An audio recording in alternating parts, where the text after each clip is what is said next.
Artėja vasara ir aš girdžiu tą pačią klasikinę situaciją. Šyla oras, reikia truputėlį jau pasirūpinti savo kūnu, pilvuką numesti, sporto klubą užsirašyti.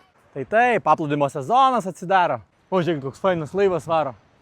Ir mano giliu įsitikinimu, visi šitie pasitempimai yra gerai tiek, kiek realiai tau padeda veikti, įkvepia tave pokyčiui, žiūrėti savęs. Nors finale linkiu, kad ateitų supratimas, kad ne vasarai aš ruošiuosi, o savo kūnelį, tą vienintelį, kurį turiu puoselėju. Ir nereikia čia išprotėjimo, nebūtina viską nubraukti, kas bent kiek neoptimalu, tada gyvenimo nelieka. Bet žinok, didžioji nauda slypi ne kraštutinumuose, o toj paprastoj baziniai kasdienybei. Ir jeigu, pavyzdžiui, jauti, kad reikia tam kūnui optimizavimuose, per sunkus, prastai velka, galų gale net jauties kaip ne savo kailį, daug šansų, kad labai paprastus dalykus pražiūri mityboje. Maistas šiais laikais, tas patogus, besisukantis šalia esantis maistas, jeigu jį nekreipi dėmesio, jo paleistą automatu tu tiesiog negali sau leisti.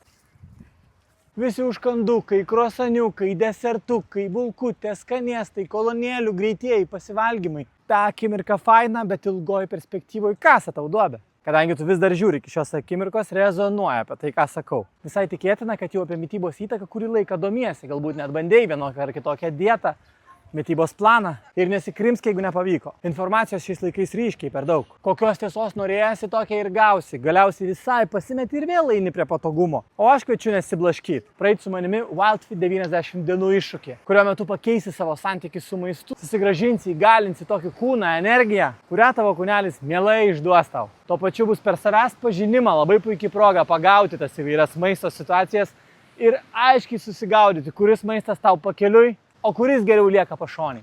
Jau 6 metus dirbu su Wildfit iššūkiais, su manim praėjo daugiau nei 160 žmonių, save dar sustiprinau universitetiniam studijom, žinau, ką darau. Parašyk, susitarsim pasikalbėjimą, tai nespontaniška. Pamatysi, kai praeisi, galvosi, kur aš buvau anksčiau. Iki greito.